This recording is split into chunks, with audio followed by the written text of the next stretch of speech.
Hey guys, some of you may have heard of this, but I thought it was an interesting bit of history, as I highly doubt the mainstream account that's presented. We're going to talk about the Bronze Horseman, an iconic statue of Peter the Great in St. Petersburg, Russia. Commissioned by Catherine the Great and sculpted by French artist Etienne Maurice Falconet, this statue is very important as it is a symbol of Russian power and advanced engineering.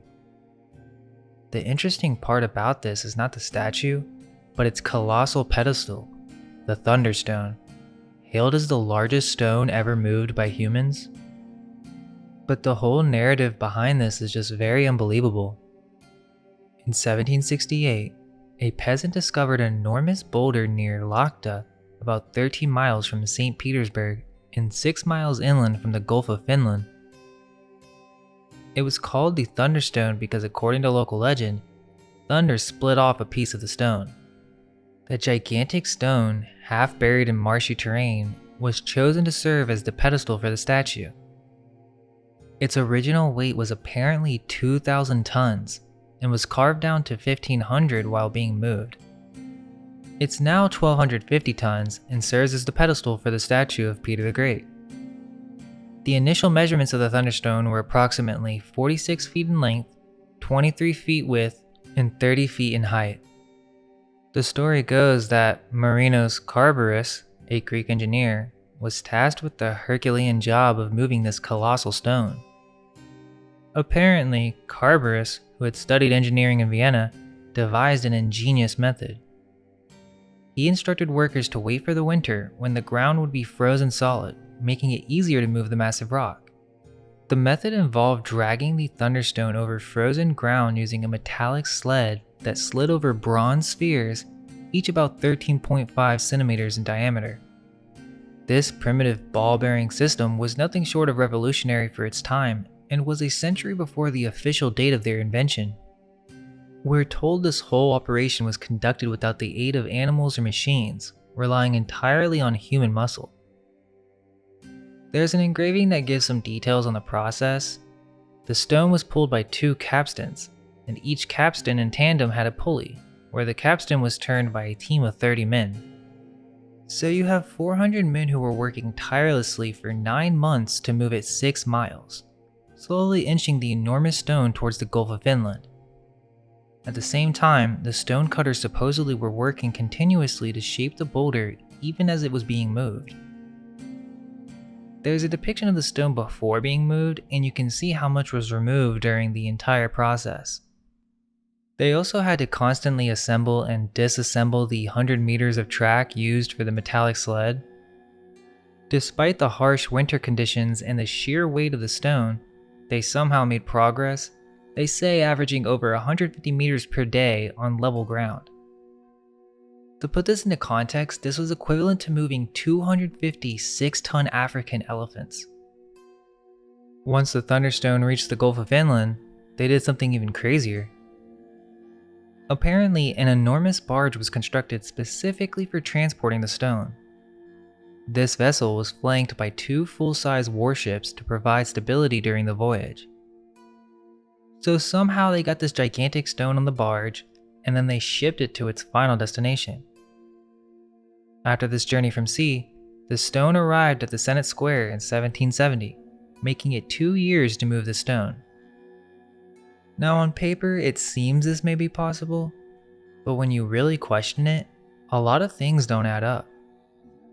Sure, we could possibly do this today, but it would require cranes and powerful engines to be able to move something like that.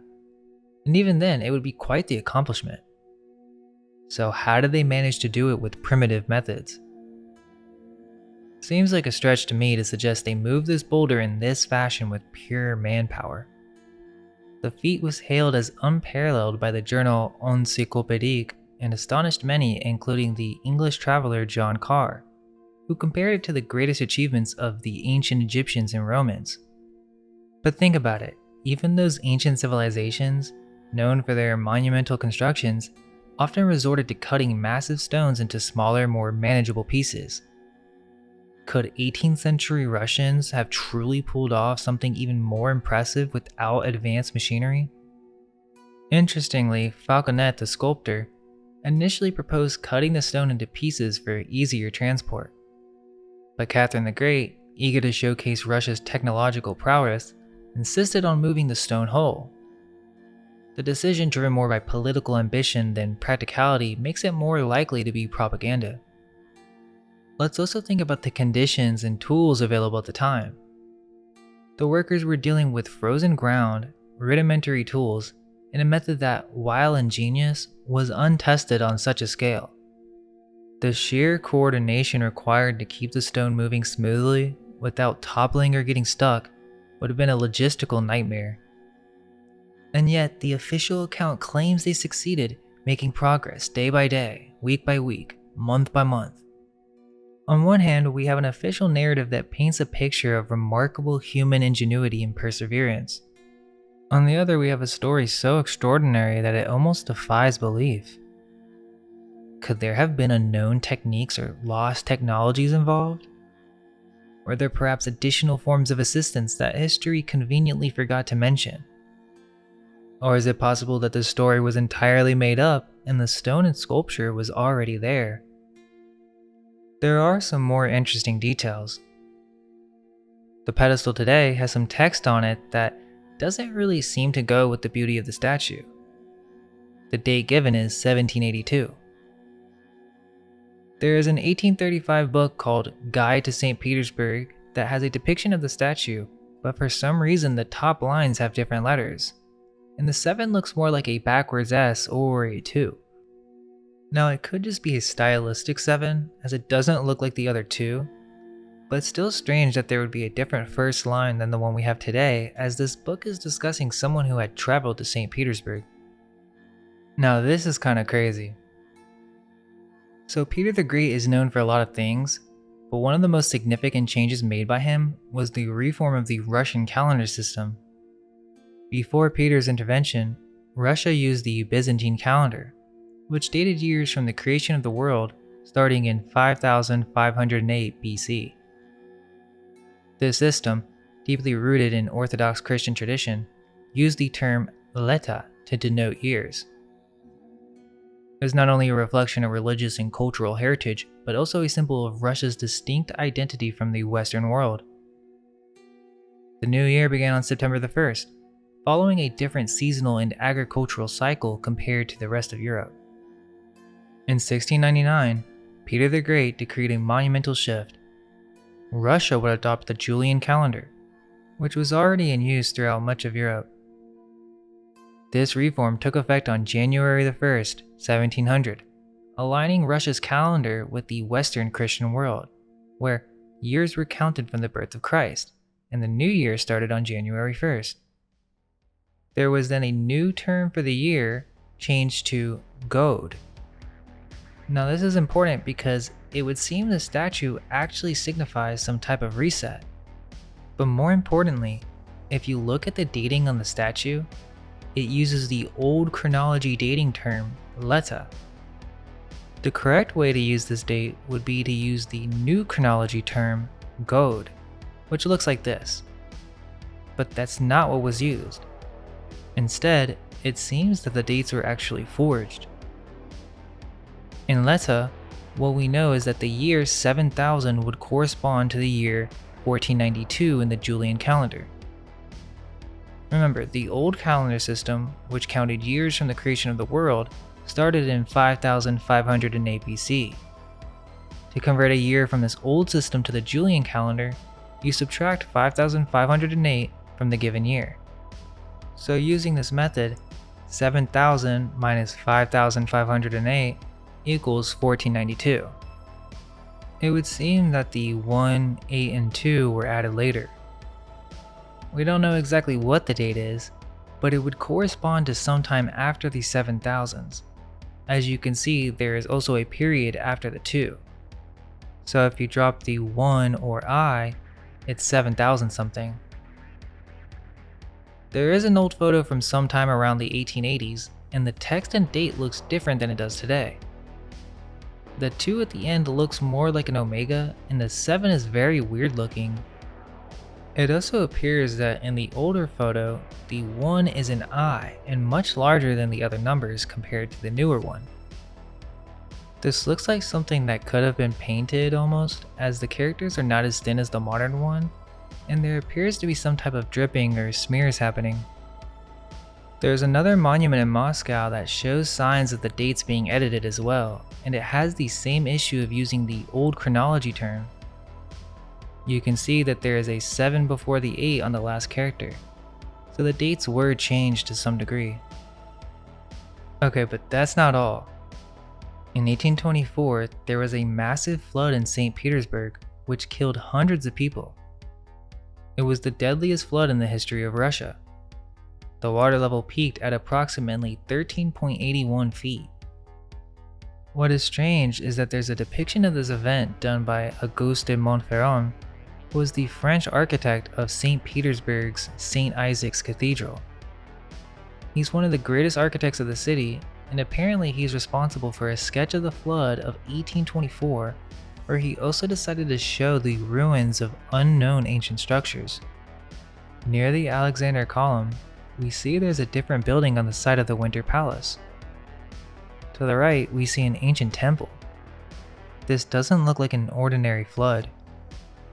Perhaps this was some type of event that destroyed the civilization living here before, and these structures were actually from before the reset, including the Thunderstone. The sketch was featured on a French postcard and comes with a description. It says, quote, "After many years, when new nations have succeeded each other, what will be the amazement of the traveler when venturing on the ancient sea of the north, he will be forced to stop his skiff before the gigantic image of the Tsar, dominating the ruins of the great city. Struggling to cross the remains of the temple, he will see, standing alone, in the midst of the agitated waves, the Alexandrian column, still attesting to the imperishable glory of the immortal sovereigns of Russia." End quote. This is very strange because it implies that this was a much longer flood. Stop your boat before the gigantic figure of the Tsar?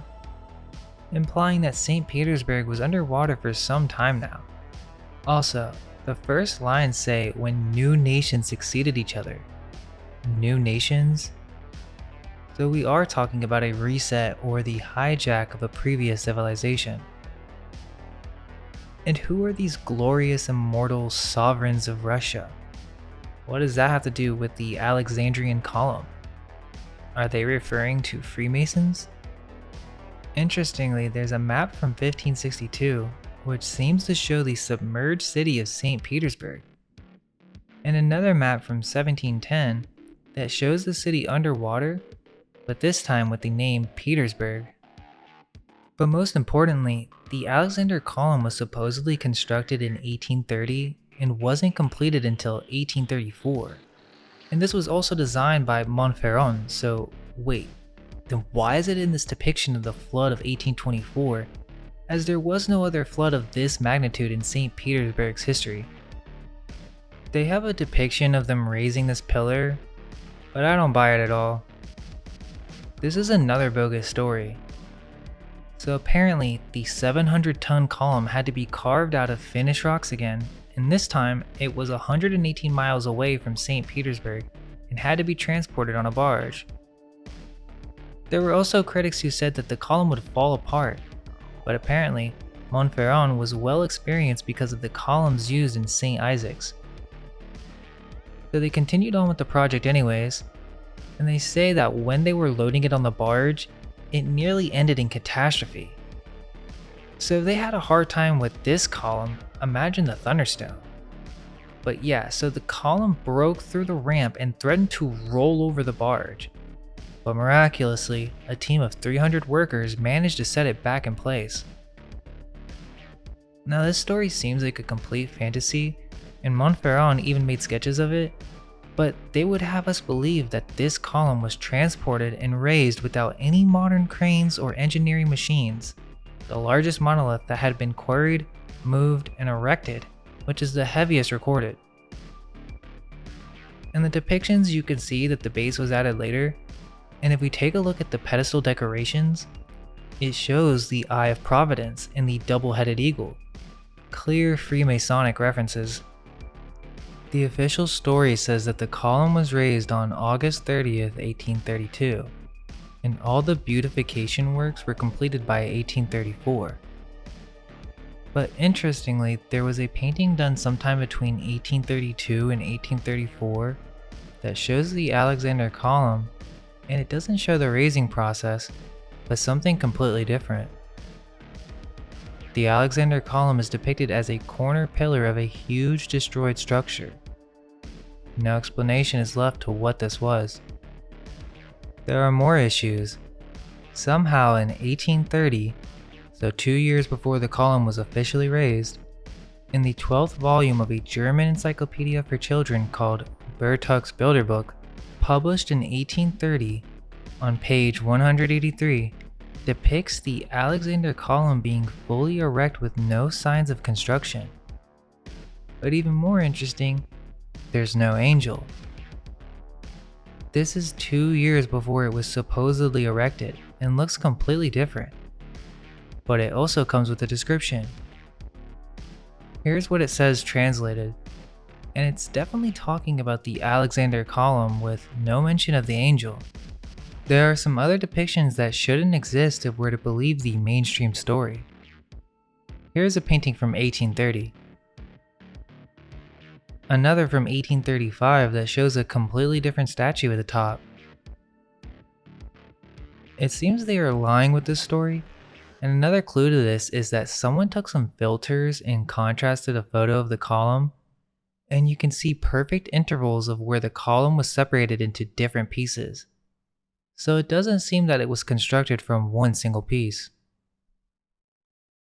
Is it possible that the bronze horseman is not of Peter the Great, but of someone else? The only thing that resembles Peter the Great is the head, but the rest of the statue is wearing ancient Roman attire and he has a gladius sword. Here is a similar statue in Rome. Now compare Peter the Great to Alexander the Great. See the similarities?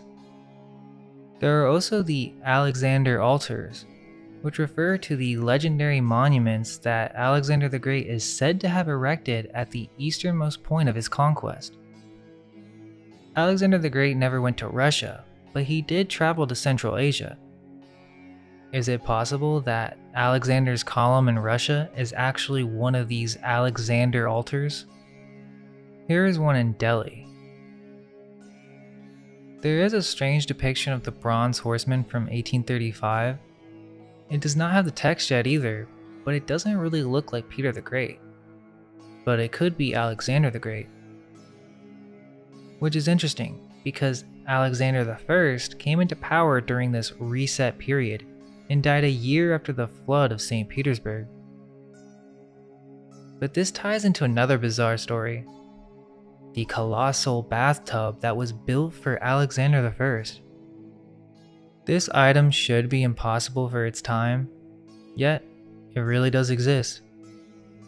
A civil engineer, Betancourt, apparently requested Russian stonecutter Samson Sukhanov to make this bath out of a single chunk of granite for Alexander I. The single piece of granite was 160 metric tons, or around 353,000 pounds. Again, we get a similar story. This massive stone was delivered from an island in Finland to Babalovo Palace, where it still stands today. The stonecutter had to remove 120 tons of granite to give the bathtub its shape. It's 6.5 feet tall, with a diameter that measures 17.5 feet. The walls of the bathtub had to be 19 inches thick in order to prevent the granite from breaking when being filled with 3,170 gallons of water. Supposedly the building was built around the tub upon completion. The tub also has a single drain hole which is 1 inch in diameter. So how did they load this onto a barge? With the same lifting tower that was used with the Alexander column and the Vatican obelisk in Rome? Seems very unlikely, but even if they could manage to get it on a barge, How did they move it to its current location? Same as the Thunderstone, they just dragged it on the ground? This was in 1818. It seems very unlikely they were just moving massive rocks around like this. Once they did deliver this massive 160-ton rock, you still have to carve it using tools like this. Then you would also have to polish it. How did they get such a clean polish in the early 1820s? It supposedly took Sukhanov 10 years to get the job done. Sandpaper wouldn't do, and that's not even considering how he got it perfectly round without the use of some rotating mechanism. There was also no water supply, so were they just filling this bathtub with buckets? It would take 8,000 buckets of water to fill the entire tub, so seems unlikely. Now this tub is just sitting in the ruins of this palace, but it seems very out of place. Is this story BS? Is it some type of ancient artifact? Or was a secret technique like casting used, and that is the reason they made up this entire story, because they don't want people to know their secrets of masonry? It's kind of funny that supposedly during World War II, the Nazis were trying to transport this tub back to Germany, and they couldn't even move it with all of their technology. So how did they do it in the early 19th century? I'll finish off discussing thunderstones because there are some weird stories associated with them. Apparently, thunderstones are not just rocks that were struck by lightning, but they were literally rocks that fell from the sky during lightning strikes. These rocks were then used as cult objects and believed to have mystical properties.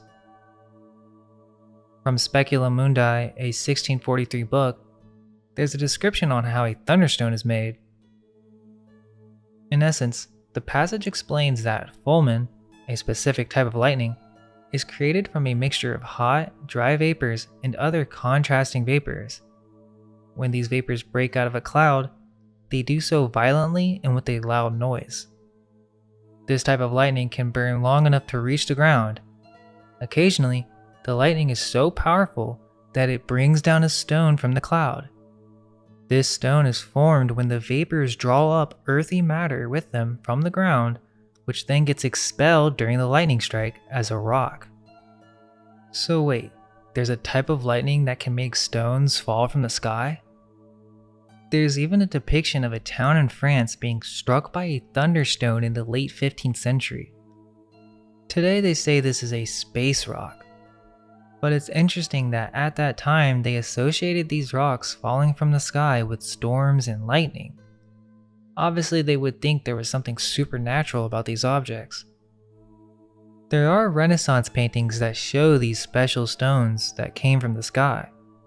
But today historians will say these thunderstones were either meteoroids or prehistoric axes.